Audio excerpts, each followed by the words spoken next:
mondiale. Un char français utilisé en nombre pendant la campagne de France en 1940. C'est le type de véhicule qui était le plus utilisé contre les Allemands à l'époque.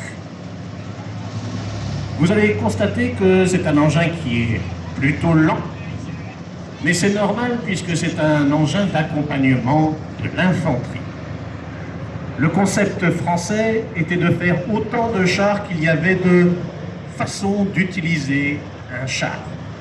Le char d'accompagnement d'infanterie suit l'infanterie lors de l'attaque de position fortifiée.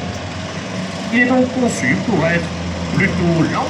Ça permet d'économiser de l'argent, puisqu'un moteur puissant pour aller vite, ça coûte plus cher, tout simplement. Notez aussi son petit canon. Un petit canon de 37 mm, c'est-à-dire juste de quoi réduire des positions de mitrailleuse et des fortifications légères.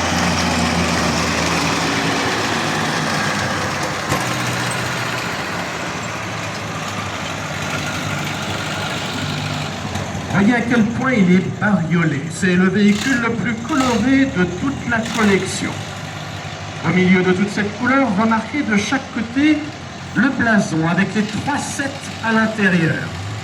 Ces 3 7, 3 fois le chiffre porte-bonheur, indiquent le 21e bataillon de chars de combat qui a été déployé en France avec uniquement des véhicules aussi colorés que celui qui est devant vous. Et l'une des spécificités du 21e bataillon de chars de combat, c'était de nommer ces chars avec des noms d'animaux.